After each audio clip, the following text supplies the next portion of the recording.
12.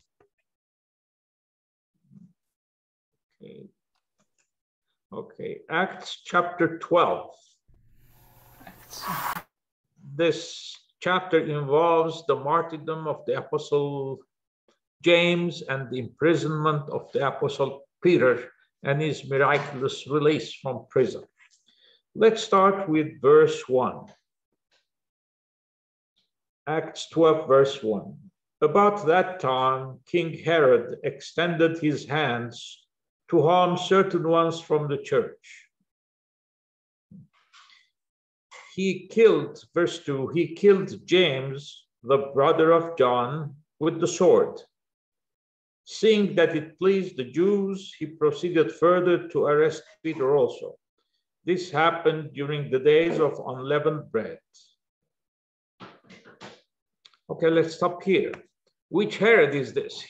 The Herod we're dealing here is not the Herod who ruled at the time of Jesus' birth. Herod the Great died a long time ago. The Herod mentioned here is Herod Agrippa I, who was the grandson of the infamous Herod the Great. Okay, so this one is Herod Agrippa I, the grandson of the infamous Herod the Great. And he's no better than his predecessors. He's also the nephew of Herod Antipas. Now, in the Bible, we have several Herods. Herod the Great, we know, he was the one who ordered the massacre of the innocent children in Bethlehem. Herod Agrippa is this guy who beheaded the Apostle James and imprisoned the Apostle Peter. And then there is Herod Antipas. Herod Antipas is the nephew of Herod Agrippa I. And he was involved, Herod Antipas was involved in the trial of Christ. You remember in Luke chapter 23, starting with verse 7 through 12, Pilate realized Jesus was innocent of all the charges that had been leveled against him, and he wanted to release him. But the Jewish high priests put him in a tight spot. They told him, if you release Jesus, you're no friend of Caesar. And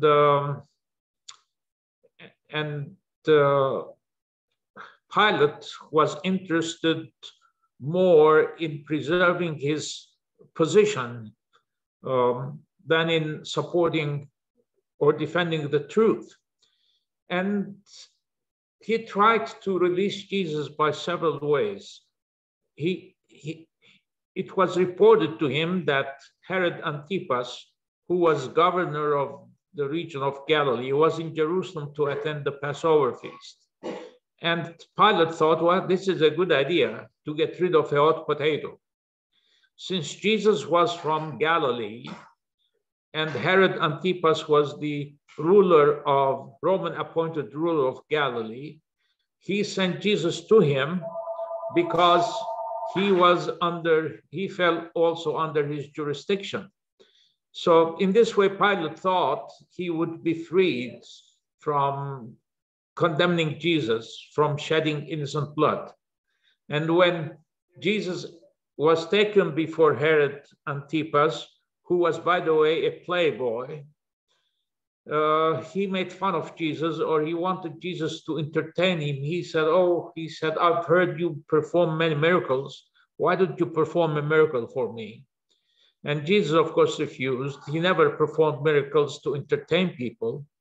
Jesus performed miracles to meet a certain human need, to alleviate human suffering, not to entertain people. So when Jesus refused to comply with his wish, Herod Antipas sent Jesus back to Pilate.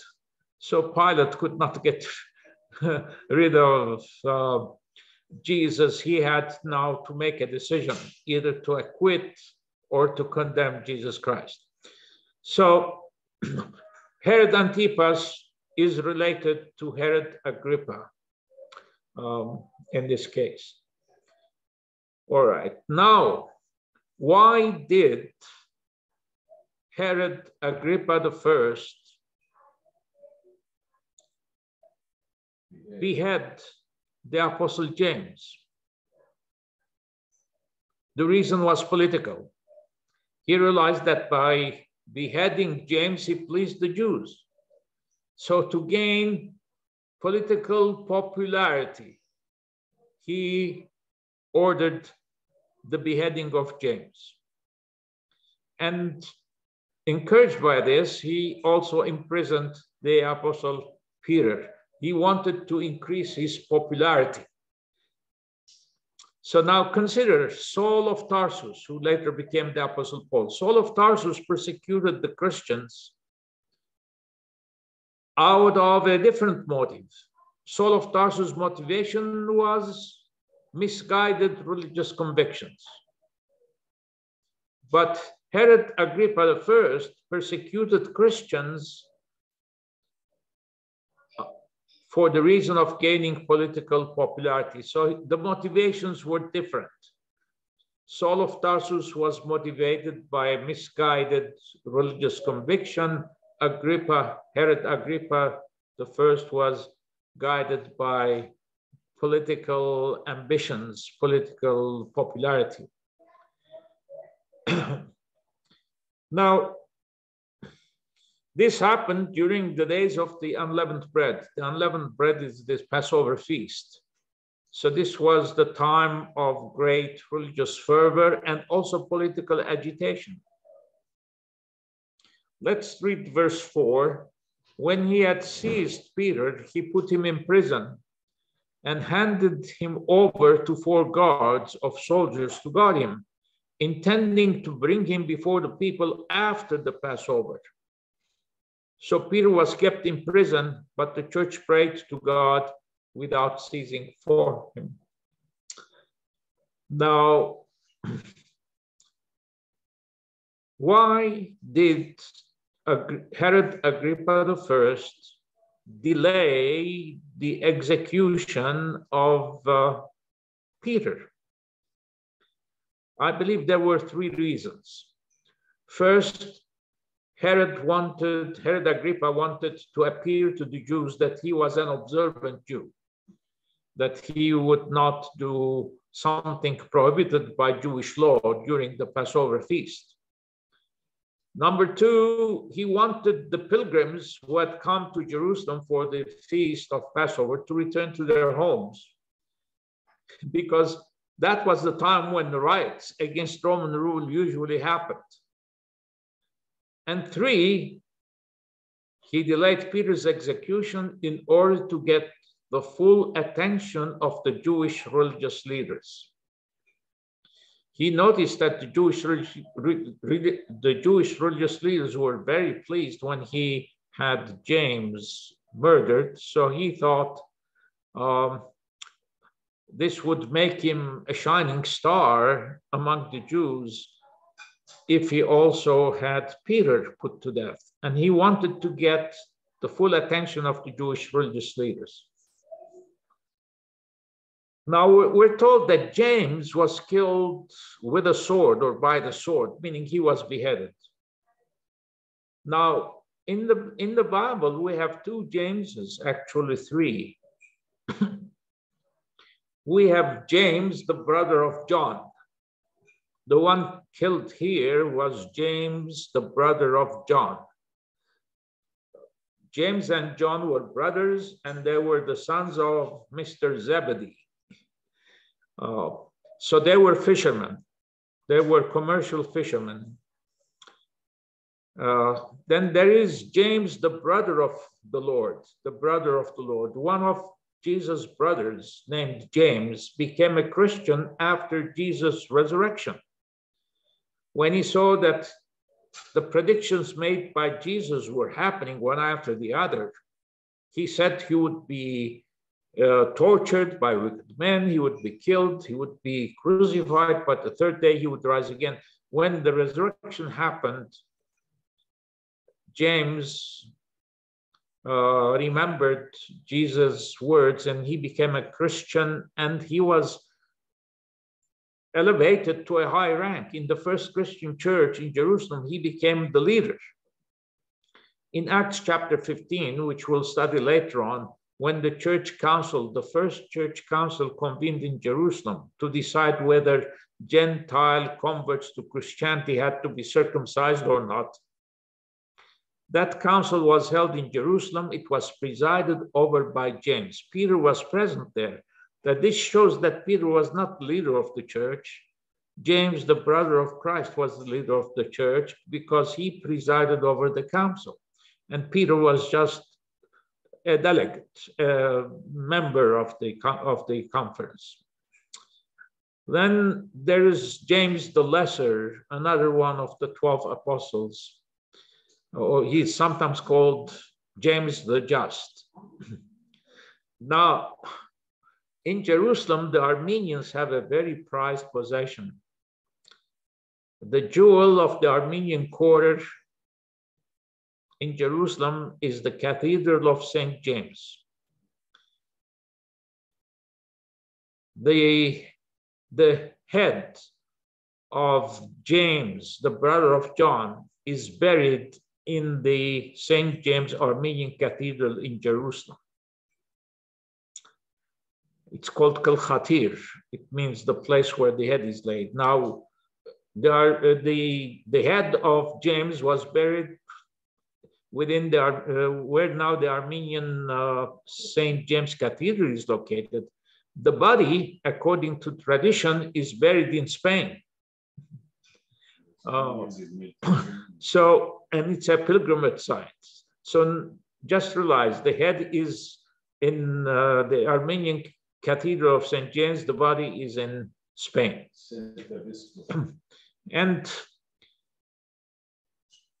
James, the brother of Christ, was the first bishop of the Jerusalem church. And his residence is exactly where the Armenian Patriarchate is located in Jerusalem today. So I just wanted to mention this to let you know that the Armenians in Jerusalem are in possession of some very important sites connected with biblical history. Now, I want to point out something interesting. When Judas Iscariot committed suicide, the apostles replaced him. They replaced him by somebody called Matthias. We never hear about him afterwards. We only hear that he was appointed apostle to replace Judas Iscariot. So the 11 now became 12 again. But when James was beheaded, there was no attempt to replace him. They did not choose another one to replace James. The reason I believe is clear. They replaced Judas because Judas betrayed Christ, whereas James did not betray Christ. He died as a martyr. By the way, James, the son of Zebedee, the brother of John, was the first apostle to be martyred for his Christian faith. He wasn't the first Christian to be martyred. The first Christian martyr was Saint Stephen, who was a deacon in the church. We read about him in Acts chapter 7. So the first Christian martyr was Stephen. The first apostle to die as a martyr was James, the brother of John. And when you read the Gospels, you notice that John, James, and Peter, these three disciples, constituted the inner circle of Jesus' disciples. They were the ones whom Jesus took to the Mount of Transfiguration to witness his divine glory. So James was an important apostle. He belonged to the inner circle of the apostles. Now,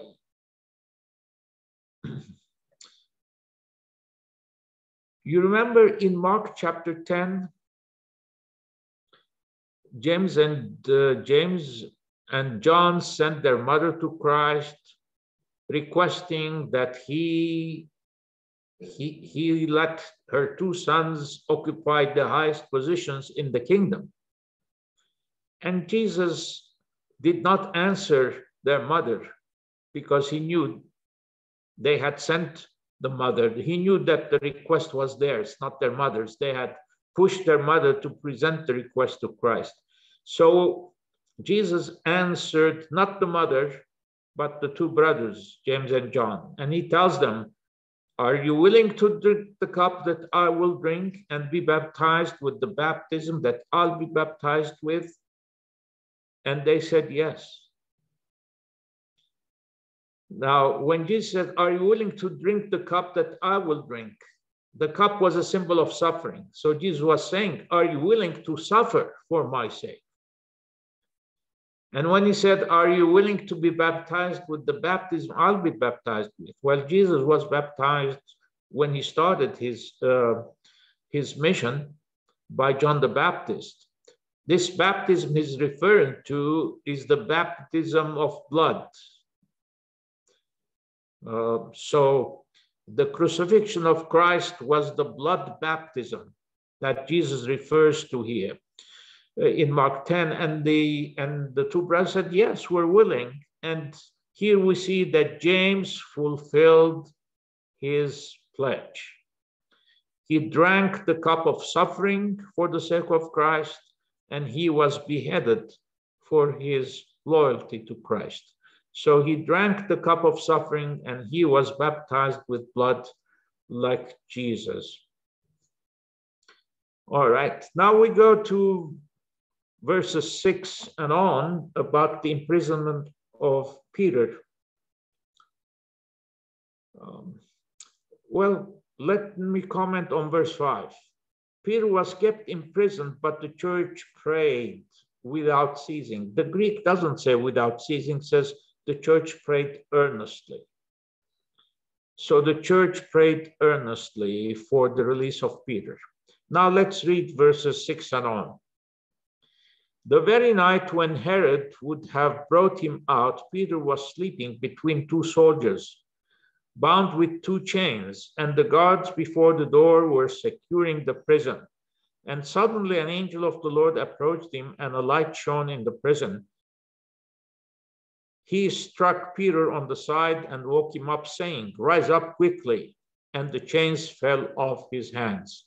Then the angel said to him, dress yourself and put your sandals on. And he did so. Then he said to him, wrap your cloak, your outer garment, around you and follow me. He went out and followed him and did not know that what was done by the angel was real, but he thought he was seeing a vision. When they had passed the first and the second guards, they came to the iron gate leading to the city, which opened to them by itself. And they went out and went forward one street, and immediately the angel left him. So here you see Peter was shackled not by one chain, but by two chains. He was guarded round the clock by 4 soldiers, not by 1 or 2, by 4 Roman guards. And the prison gate was tightly shut. So there was no way for him to escape. He was sleeping, showing no sign of anxiety. This speaks volumes about the man. I mean, if we were in his position, we would not have been able to sleep one wink. We would be struck with anxiety. Oh, we know the next day we would be executed. But Peter was sleeping soundly and calmly, showing no sign of anxiety, when an angel of the Lord woke him up and told him, put on your sandals, your shoes, put on your outer garment and follow me. And the chains fell off the hands of Peter. They passed the first guard, the second guard, then the prison gate opened by itself. This was really a miracle, no doubt. And then when Peter stepped into the street, this angel was gone. He could not see him. It's interesting, when I was the pastor of a church in Kansas City, I had in my congregation a dentist called Dr. Prowant, P-R-O-W-A-N-T. This was his family name. His first name was Charles.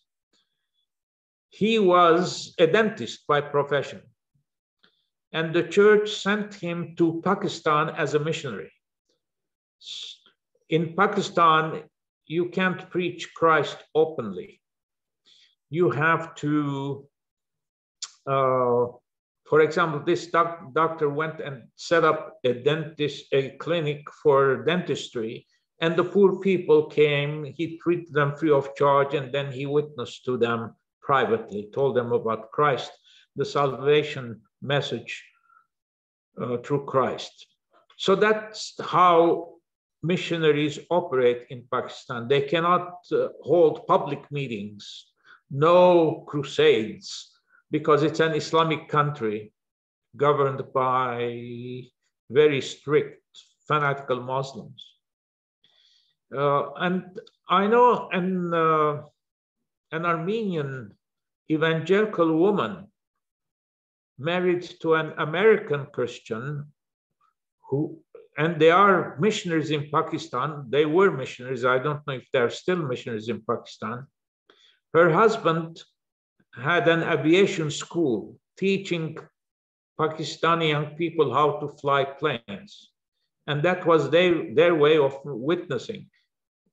The students were grateful for having been taught how to fly, and then they would present to them the gospel message. Now, this dentist had equipment shipped from America to Pakistan. The equipment arrived at the port, and every time he went to get the equipment out, he couldn't. He was faced with bureaucratic red tape. They kept asking for documents and wanted him to pay taxes on the equipment. And he kept going back and forth, supplying more documents showing that the equipment was to be used not for commercial use, was not to be used commercially, but it was for treating patients freely. It was for humanitarian purposes. And again, he met roadblocks. And then one day, a man who looked like an average Pakistani told him, "Follow me," and took him to the office of a customs official who had all the papers signed, and the equipment was released. And when Dr. Charles Prowant turned around to thank him, he couldn't find anyone. And he told me he believed with all his heart that the person who helped him was an angel. God sent an angel. Angels can appear in any form. And here, Peter was freed by the assistance of an angel, but Peter didn't know that the person who woke him up and who told him, "Put on your sandals, wear your garment, follow me," was an angel. He thought he was having a vision. He thought this was not a real happening. We have such interesting stories told by many Christian writers. One of the textbooks we used when I was in seminary was a book written by F.F. Bruce. F.F. Bruce is a professor. He has a PhD degree. He's considered to be the top-notch expert when it comes to the study of biblical texts, Greek biblical texts. His books always deal with textual variants, textual criticism, and things like that. Now, he says that a Tibetan Christian, a Christian in Tibet by the name of Singh Dunbar, was thrown into jail in Tibet because he was preaching the Christian gospel. And then the judge ordered that this Christian be thrown into a dry well. They took him out of prison, threw him into a dry well, like the well into which Joseph had been thrown by his brothers. And then the cover was placed and locked. So this fellow, Singh Dunbar, thought he would die after a few days. He was in a dry well, and the well had a cover placed on it, and the cover was locked. And he could see in the well the bones of decomposing corpses of people who had been thrown there before him. So he knew he was going to die. It was just a matter of time. Then one day he heard some sounds. In the middle of the night, he heard some sounds. Somebody was unlocking the cover. And then he saw a rope was dangled down. And this rope had a loop where he could place his feet. And he heard a voice saying, "Hold the rope, hold the rope, I'll pull you up." Now he could not hold the rope with his hand because his arm had been injured when he was thrown into the well. But because the rope had a loop, he could place his feet in the loop. And this fellow pulled him up. And when he was out of the dry well, he turned around to thank him. He could see no one. So Singh Dunbar realized that it was an angel sent by God who helped him escape death. Now here we have two examples. God allowed the Apostle James to be beheaded. God did not try to rescue the Apostle James. He allowed him to die a martyr.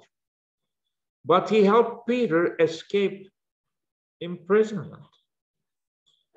Why did God allow one faithful apostle to die and allowed another apostle, Peter, to be freed? These are questions that we don't know. God works in mysterious ways, his wonders to perform.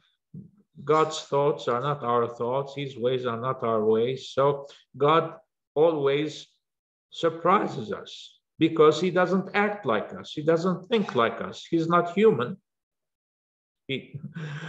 So you have to always be ready to be surprised by God. God will always do something that will surprise you, something you had never contemplated before, something you had never anticipated before might happen suddenly, unexpectedly. Okay, so Peter was released from jail, and what does he do after he's released from jail? He presents himself to the believers. He goes to where the church members were meeting. Look at verse 13. Oh, verse 11. When Peter had come to himself, he said, "Now I certainly know that the Lord has sent his angel and delivered me from the hand of Herod and from all the Jewish people and from all that the Jewish people were expecting." Realizing this, he came to the house of Mary, the mother of John, whose other name was Mark, where many were gathered together praying. And Peter knocked at the door of the porch. A servant girl named Rhoda came to answer. When she recognized Peter's voice, from joy, she did not open the door, but ran in and announced that Peter was standing at the door. They said to her, "You are insane." But she insisted that it was really so. So they said, "It is his angel." But Peter continued knocking, and when they opened the door and saw him, they were astonished. Motioning to them with his hands to be quiet, he described to them how the Lord had led him out of the prison, and he said, "Go tell these things to James and to the brothers." Then he departed and went to another place. Now, after his release from prison, Peter went to where the church members were meeting. In those days, they had no church buildings. They met in people's homes. There were home churches. And the church was meeting in the home of Mary, the mother of John Mark. John Mark was the nephew of Barnabas. And John Mark, Barnabas, and Paul went on the first missionary journey. Then John Mark all of a sudden returned home. He got homesick, or he chickened out, God knows. He returned home. So they were meeting in the home of Mary, who was a wealthy widow. How do we know she was a wealthy widow? Because she had a large house. Ordinary people did not have large houses. And then she had a servant called Rhoda. So she was a wealthy widow, had a large house, large enough for the church members to gather there. So when Peter went and knocked at the door, Rhoda recognized Peter's voice, and out of joy, she went in and said, "Peter is standing at the door," and they could not believe her. They said, "You're insane. Peter is in jail." But they were surprised to find out that Rhoda was right, and Peter was released. Their prayers had been answered. And then notice, he told them, "Tell the news to the church leaders and to James." This James is the brother of Christ, who became a Christian after the resurrection and was elected the Bishop of Jerusalem. Well, he was the leader of the first Christian church founded in Jerusalem. Okay. Now, let's read verses 18 and 19. Now, when they came, there was a great disturbance among the soldiers about what had become of Peter. When Herod had searched for him and did not find him, he examined the guards and commanded that they should be put to death. Then he went down from Judea to Caesarea and stayed there. Now, I said there were 4 soldiers assigned to guard Peter. According to Roman law, if a prisoner escaped, the guard was put to death. So those 4 guards who had been assigned to guard Peter were executed. Were executed for not performing their duty very well. Their prisoner had escaped, so they were responsible for negligence. And so they were executed. They lost their lives that way. And Herod Agrippa was furious because he had lost his prized prisoner. He had intended to present Peter to Jewish leaders after the Passover in order to have him killed. The last part of the chapter, it's about the death of Herod Agrippa. Now Herod was very angry with the people of Tyre and Sidon, but they came to him in unity, and having made Blastus, the king's personal servant, their friend, they asked for peace because their country was fed by the king's country. On an appointed day, Herod, dressed in royal apparel, sat on his throne and gave a public speech to them. The mob shouted, "It's the voice of a god, not of a man." Immediately an angel of the Lord struck him because he did not give God the glory, and he was eaten by worms and died. But the word of God spread and increased. When Barnabas and Saul had fulfilled their ministry, they returned from Jerusalem and took with them John Mark, whose surname was Mark. Okay, so now we deal with this Herod Agrippa I. He was angry with the people of Tyre and Sidon.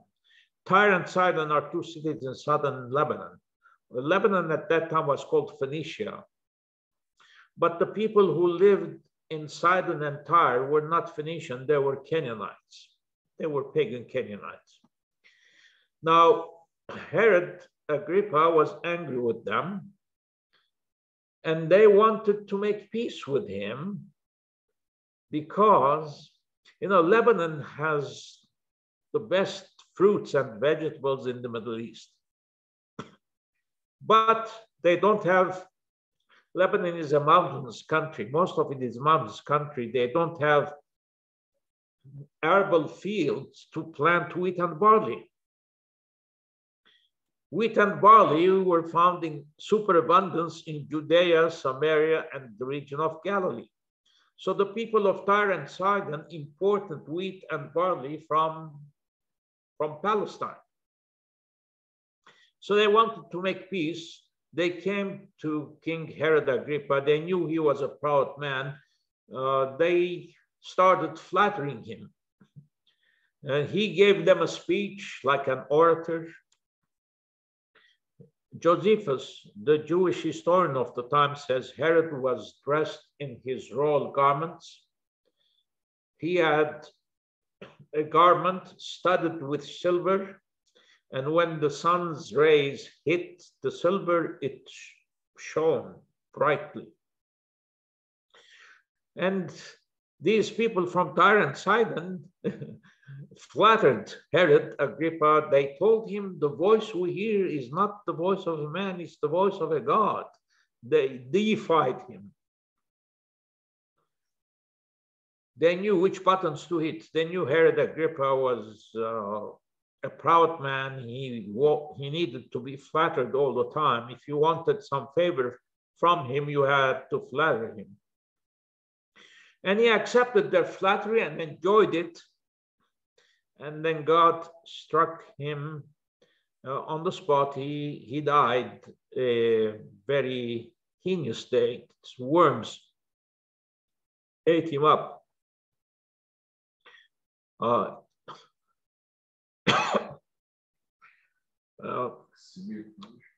Josephus refers to the death of Agrippa I, and he describes how he was dazzled by the flattery of the people of Sidon and Tyre, and how he was struck with a sickness.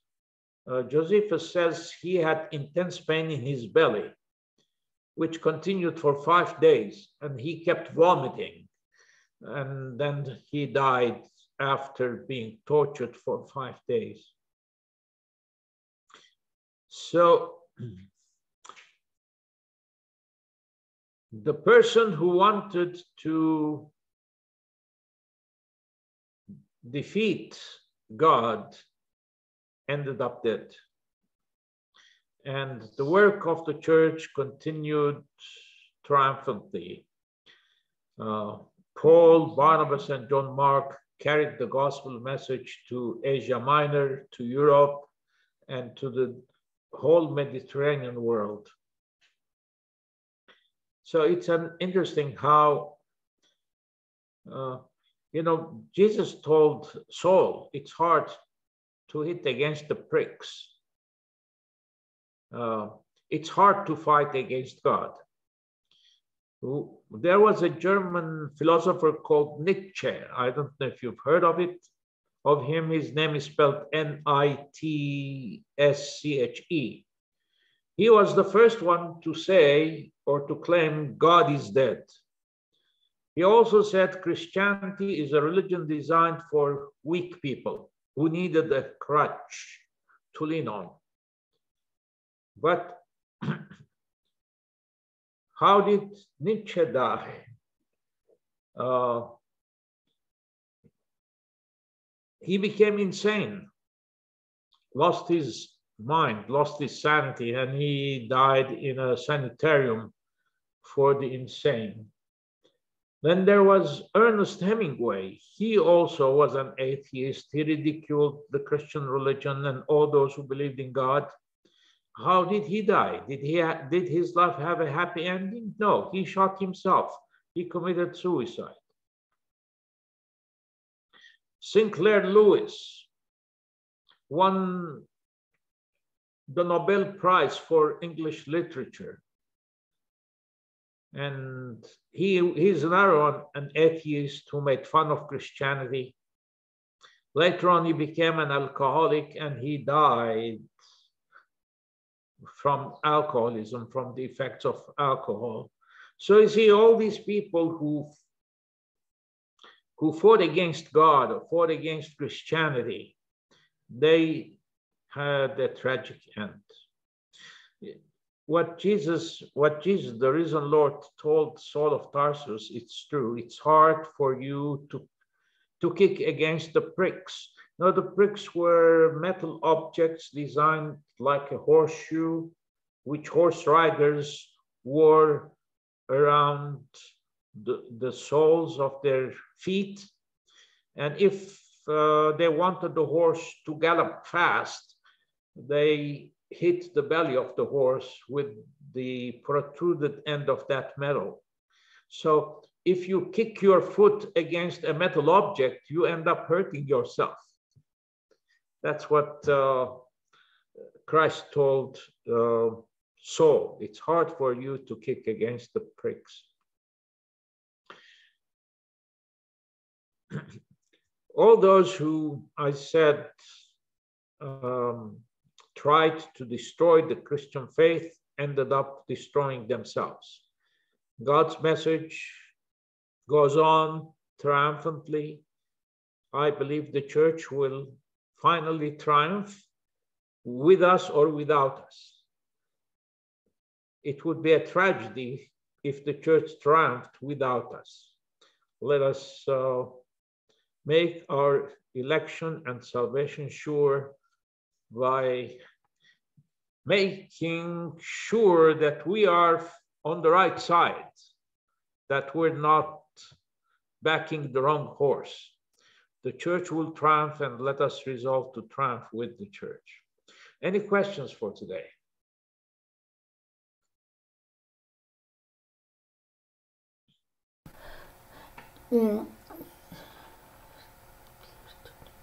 And Jesus, Parev Badveli, how is everybody? Oh, Parev Arpi, I thought you were not present today. No, I am present. Please do your voice. Jesus appeared to James, his brother. It says when he was resurrected from the tomb, he said he appeared 500 people, then he appeared to James. He appeared to James, his brother, huh? Yes, yes.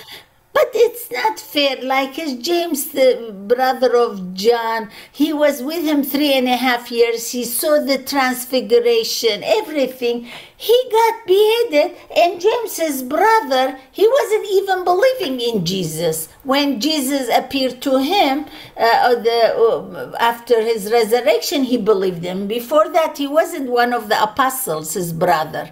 Correct. Isn't it? He was the head of the in Jerusalem. It's not fair, it seems, isn't it? The Jerusalem church. Yeah, Jerusalem church. Elected him to be their leader. Yeah, but he wasn't with Jesus for 3.5 years. James, the brother of John, he was with him. He heard what Jesus is saying. He saw his transfiguration, everything, and he got beheaded. And his brother, I think he liked his brother more, huh, Jesus? He didn't want his brother to be killed. He wanted to be the head of the... Huh? You know, Jesus had other brothers. Yeah. They did not believe. Yeah. Only James, one of his brothers called James, believed. The other brothers did not believe. Because he appeared to him. He showed himself after the resurrection. That's what James believed. have also appeared to the others. I mean, but James chose to believe, the others did not. And by the way, James was beheaded. True, he lost his earthly life, but he did not lose the salvation of his soul. So, in other words, if I die as a believer, my earthly life ends, but my eternal life does not end. I don't lose my eternal life when I lose my earthly life. And you said God is not a human, but God became a man, isn't it? You said God is not a human. God became a man and he dwelt with us and he has glorified body. God, now Jesus is sitting on the right hand. He is God in a glorified body, you know. He understands us. True. Jesus became man to demonstrate to us God's love. Yeah. That means God is a man, or he understands us. He's not just spirit. We love. And inanimate objects cannot reveal God's love. They can reveal God's power. Like the heaven declares the glory of God. The heavens tell us God is powerful, mighty, but doesn't tell us about God's love. It only takes a person with emotions to reveal God's love. That's why God sent his son in the likeness of men. He was truly man, though. He was truly man, not likeness. That's what the Muslims, they thought on the cross it was somebody like Jesus. He was on the cross, not Jesus. Yeah. He was a truly man and he was truly God, not man. You know what I answered Muslims? Whenever it told me somebody else was crucified, I said, who was that somebody else? Most of them would tell you that it was Judas Iscariot who was crucified instead of. And I said, if somebody else or Judas Iscariot was crucified, the crucified person made some 7 utterances from the cross, and they could not have been the utterances of a wicked man. Like, no one would say, Father, to his execution, Father, forgive them, they don't know what they do. See, nobody would say, Father, I have finished my work, now accept my spirit. Every word Jesus said while hanging on the cross reveals his divine identity. It's impossible to believe that someone other than Christ could have made such statements. Yeah. So the Muslims are lost. They're misguided. I pity them. I pity them for following a man who was a murderer, a thief, a womanizer, a tribal chieftain who was after protecting merchant caravans and taking their spoils, taking their merchandise and dividing among themselves. You know, Muhammad during his life waged 60 military campaigns. And they were designed to, and he became rich that way because the war, he got 1/5 of it. The rest he distributed among his followers, but he got 1/5. And then he got the slaves, which he sold, make money by selling the slaves. I mean, if you read his biography written by Muslims, if you read the biography of Muhammad written by Ibn Hisham, a Muslim, you will say, what a corrupt man. He is like a gangster, not a prophet. But the Allah, for them, the God they believe, the Muslims, is it the same Allah in the Old Testament? Because he was a messenger. He didn't proclaim himself he was God. He was a messenger. He said he's a Rasul Allah, Rasul. He didn't proclaim like God, Jesus, he was God. He was a messenger from. He was was a false messenger. His message contradicts the Bible. I mean, he denies the crucifixion of Christ. By denying the crucifixion and the deity of Christ, you have no basis for salvation. Our salvation is based on Christ's deity and his sacrifice on the cross. If you remove these two elements, there's no salvation. Okay, well, we're through for today. And we'll see you next week, God willing. Thank you. Thank you, Bob Billy. Thank you. We'll see you